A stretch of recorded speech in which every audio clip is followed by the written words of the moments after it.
ಸ್ನೇಹಿತರೆ, welcome back to my channel. ಇವತ್ತಿನ content ಅಥವಾ ಟಾಪಿಕ್ ಏನಂತ ಹೇಳಿದ್ರೆ, ಕಣ್ಣೆದುರಿಗೆ ನಿಮ್ಮ ರಿಲೇಶನ್ಶಿಪ್ ಅಲ್ಲಿ ಮೋಸ ನಡೀತಾ ಇದ್ರೆ ಸೊ ಏನ್ ಮಾಡಬೇಕು ಅಂತ. ನಿನ್ನೆ ಕೌನ್ಸಿಲಿಂಗ್ ಅಲ್ಲಿ ಒಬ್ರು ಯಾರೋ ಪ್ರಶ್ನೆ ಕೇಳಿದ್ರು, ಅವರಿಗೆ ಅಲ್ಲಿ ಕೌನ್ಸಿಲಿಂಗ್ ಅಲ್ಲಿ ಆನ್ಸರ್ ಮಾಡಿ ಆಯ್ತು. ಬಟ್ ಈ ಟಾಪಿಕ್ ಮೇಲೆ ಎಷ್ಟೋ ಜನಗಳಿಗೆ ಲೈಕ್ ಸಲಹೆಗಳು ಬೇಕಾಗಿದೆ ಅಂತ ನಂಗೆ ಫೀಲ್ ಅನ್ನಿಸ್ತು. ಸೊ ಹಾಗಾಗಿ ವಿಡಿಯೋ ಮಾಡ್ತಾ ಇದ್ದೀನಿ.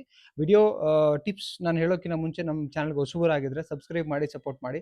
ಆ್ಯಂಡ್ ಕೌನ್ಸಿಲಿಂಗ್ ಬೇಕು, ನನ್ನ ಜೊತೆ ಮಾತಾಡಬೇಕಂದ್ರೆ ಸ್ಕ್ರೀನ್ ಮೇಲೆ ಬರೋ ನಂಬರಿಗೆ ಕಾಂಟ್ಯಾಕ್ಟ್ ಮಾಡಿ. ಬಟ್ ಚಾರ್ಜಸ್ ಇರುತ್ತೆ ಕೌನ್ಸಿಲಿಂಗಿಗೆ. ಓಕೆ, ಫಸ್ಟ್ ಪಾಯಿಂಟ್, ನಿಮ್ಮ ಕಣ್ಣೆದುರುಗಡೆ ಮೋಸ ನಡೀತಿದ್ರೆ ಆ ವ್ಯಕ್ತಿ ಒಟ್ಟಿಗೆ ಟ್ರಾವೆಲಿಂಗ್ ಮಾಡೋದನ್ನ ಸ್ಟಾಪ್ ಮಾಡಿ. ಬಿಕಾಸ್ ಅವ್ರು ನಿಮ್ಮೊಟ್ಟಿಗೆ ಬರೋಕೆ, ನೀವೇನೀಗ ಫ್ಯೂಚರ್ ಲೈಫ್ ಇಟ್ಕೊಂಡು ಒಂದು ಫ್ಯೂಚರ್ ಒಂದು ಡ್ರೀಮ್ ಇತ್ತು ನಿಮಗೆ, ಆ ಡ್ರೀಮ್ಗೆ ಇವ್ರು ಯೋಗ್ಯರಲ್ಲ. ಸೊ ಯೋಗ್ಯರು ಇಲ್ಲದೆ ಇರೋರಿಗೆ ನೀವು ಅದ್ರ ಬಗ್ಗೆ ಕನಸು ಕಾಣಬೇಡಿ. ಅಂಡ್ ಅಲ್ಲಿಗೆ ಅವರಿಗೆ ಸ್ಟಾಪ್ ಮಾಡಿಬಿಡಿ. ಬಿಕಾಸ್ ಲಾಯಲ್ಟಿ ಅನ್ನೋದು ಇಬ್ಬರಲ್ಲಿ ಬೇಕಾಗಿರೋದು ಆ್ಯಕ್ಚುಲಿ. ಓಕೆ, ನೀವು ಹೇಗೆ ಲಾಯಲ್ ಆಗಿರ್ತೀರಿ ಅವರು ಅಷ್ಟೇ ಲಾಯಲ್ ಆಗಿರಬೇಕು. ಆವಾಗ ಆ ರಿಲೇಶನ್ಶಿಪ್ ಒಂದು ಉಳಿಯುತ್ತೆ, ಅದಕ್ಕೆ ಯೋಗ್ಯತೆ ಅನ್ನೋದು ಕೂಡ ಬರುತ್ತೆ. ಸೊ ನೀವು ಕರೆಕ್ಟಾಗಿ ಇದ್ಕೊಂಡು ಅವ್ರು ಕರೆಕ್ಟ್ ಆಗಿಲ್ಲ ಅಂತ ಹೇಳಿದ್ರೆ 101% ಅಂಥ ವ್ಯಕ್ತಿಗಳಿಗಡೆ. ಬಿಕಾಸ್ ನೀವು ಪ್ರಾಂಪ್ಟ್ ಆಗಿ ನೀವು ಇಂಪಾರ್ಟೆನ್ಸೇ ಅನ್ನೋ ಆಗಿದ್ದಿದ್ರೆ ನಿಮಗೆ ಚೀಟ್ ಮಾಡ್ತಾ ಇರಲಿಲ್ಲ.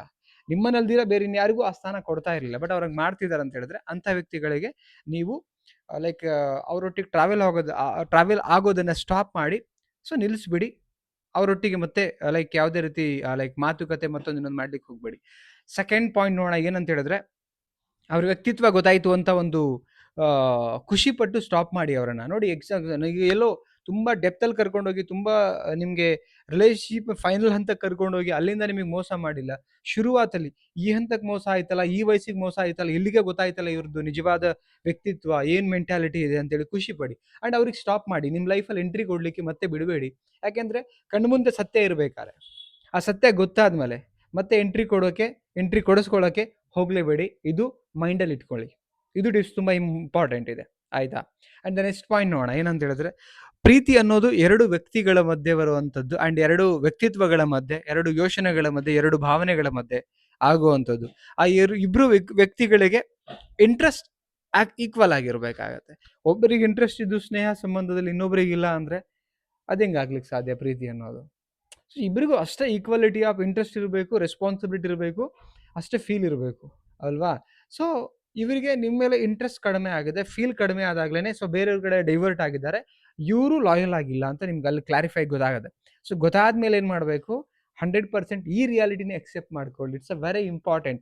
ಎಷ್ಟೋ ಜನ ರಿಯಾಲಿಟಿನ ಎಕ್ಸೆಪ್ಟ್ ಮಾಡ್ಕೊಳ್ಳೋದ್ರಲ್ಲಿ ಫೇಲ್ಯೂರ್ ಆಗ್ತಾರೆ. ಫೇಲ್ಯೂರ್ ಆಗಿಬಿಟ್ಟು ಏನು ಮಾಡ್ತಾರೆ? ಡಿಪ್ರೆಷನ್ಗೆ ಹೊರಟೋಗ್ತಾರೆ, ಅದರಿಂದ ಬರೋಕ್ಕಾಗ್ತಿಲ್ಲ ಅಂತ. ನಿಮಗೆ ಆ ಥರದ ನೋವು ಒಳಗಡೆ ಕಾಡ್ತಾ ಇದ್ರೆ, ನಂಗೆ ಫೇಲ್ಯೂರ್ ಆಗಿಬಿಟ್ಟಿದೆ, ಅಥವಾ ನನಗೆ ಕನ್ಫ್ಯೂಷನ್ಸ್ ಇದೆ, ನನಗೆ ಮುಂದೆ ಮೂವ್ ಆನ್ ಆಗೋಕ್ಕಾಗ್ತಿಲ್ಲ, ಲೈಫ್ ತುಂಬ ಪ್ರಾಬ್ಲಮ್ ಅನ್ನಿಸ್ತಾ ಇದ್ರೆ, ಸೊ ಕೌನ್ಸಿಲಿಂಗ್ ತಗೊಳ್ಳಿ. 1-to-1 ಕೌನ್ಸಿಲಿಂಗ್ ಮಾಡ್ತೀವಿ, ಚಾರ್ಜಸ್ ಇರುತ್ತೆ. 100% ನಿಮ್ಮ ಏನೇ ಪ್ರಾಬ್ಲಮ್ಸ್ ಇದ್ರೂ ಕೂಡ ಅದಕ್ಕೆ ಹೆಂಗೆ ಹ್ಯಾಂಡಲ್ ಮಾಡಬೇಕಂತ ಹೇಳಿಕೊಡ್ತೀನಿ, ಆಯಿತಾ. ಸೊ ಕಾಂಟ್ಯಾಕ್ಟ್ ಮಾಡಿ. So and the last point ಏನಂತ ಹೇಳಿದ್ರೆ, ಬಿಟ್ಟು ಮೂವ್ ಆನ್ ಆಗೋದನ್ನು ಕಲೀರಿ. ಸೊ ಯಾವಾಗ ನೋಡಿ, ಎಕ್ಸಾಂಪಲ್ ಹೇಳ್ತೀನಿ ಕೇಳಿ. ರಸ್ತೆನಲ್ಲಿ ಹೋಗ್ಬೇಕಾರೆ ನಿಮ್ಗೆ ಸುಮಾರು ಹಂಪ್ಸು, ಆಮೇಲೆ ಸುಮಾರು ನಿಮಗೆ ತೆಗ್ಗುಗಳು ಬರುತ್ತೆ, ಏನೇನೋ ಪ್ರಾಬ್ಲಮ್ಸ್ ಥರ ಬರುತ್ತೆ ನಿಮಗೆ. ಮಧ್ಯ ರೋಡ್ ಬ್ರೇಕ್ ಅದು ಇದು ಅದೆಲ್ಲ ದಾಟಿ ತಾನೇ ಹೋಗ್ತೀವಿ ನಾವು ಎಲ್ಲೋ ಒಂದು ಕಡೆ ಹೋಗಬೇಕಾದ್ರೆ. ಆ್ಯಸ್ ಯೂಶ್ವಲ್ ಇದು ಕೂಡ ಅಷ್ಟೇ, ವ್ಯಕ್ತಿಯಾಗಿ ಸಿಚುವೇಶನ್ ಮುಖಾಂತರ ಕೆಲವು ಪ್ರಾಬ್ಲಮ್ಗಳು ಬರುತ್ತೆ. ಈಗ ನೀವು ಇವ್ರನ್ನೇ ಫೈನೆಸ್ಟ್ ವ್ಯಕ್ತಿ ನಮ್ಮ ಲೈಫಲ್ಲಿ ಗೋಲ್ ತನಕ ರೀಚ್ ಆಗ್ತಾರೆ ಅಂದ್ಕೊಂಡು ಹೊರಟಿದ್ರಿ, ಬಟ್ ಈ ವ್ಯಕ್ತಿಗಳು ನಿಮ್ಮ ಲೈಫಲ್ಲಿ ಫೈನಲ್ ತನಕ ರೀಚ್ ಆಗ್ತಿಲ್ಲ ಅಂದರೆ ಇವರು ಪ್ರಾಬ್ಲಮ್ಗಳಿದ್ದ ಹಾಗಿಲ್ಲ, ನಿಮಗೆ ಡಿಸ್ಟ್ರಾಕ್ಟ್ ಮಾಡೋಕ್ಕೆ ಬಂದಿರೋ ಥರ ಲೆಕ್ಕಾಚಾರ.